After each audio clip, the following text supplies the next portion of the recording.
Welcome back everybody. Today I'm going to teach you how to set up a Zoho Desk email channel. This is essential if you want to streamline your customer support by managing all incoming support requests through a dedicated email address within Zoho Desk. Let's get started.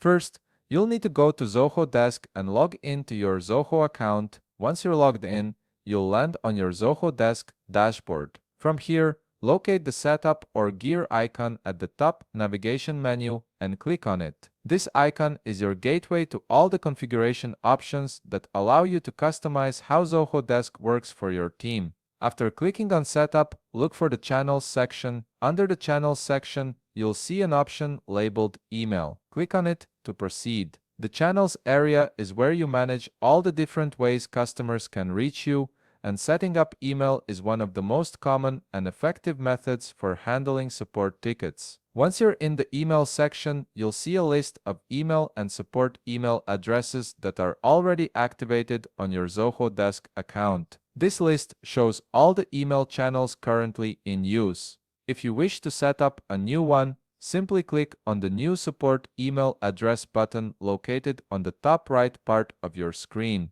This button opens up the configuration process for adding a fresh support email address. You'll be directed to the basic information page. From here, simply assign a support email address and a friendly name for this new support email address. It's important to note that this will be under the Zoho Desk domain with your company name, which you'll see displayed in the support email address field. Because it's hosted under Zoho Desk's domain, there won't be any verification sent to external emails. You simply need to assign this address to a team member who will manage the incoming tickets. This makes the setup process quick and straightforward, allowing you to get your email channel up and running without waiting for confirmation emails or additional authentication steps. And that's it. You've successfully set up a new email channel in Zoho Desk, giving your team a dedicated way to receive and manage customer support requests. If you found this video helpful, please leave a like, subscribe, and see you in the next video.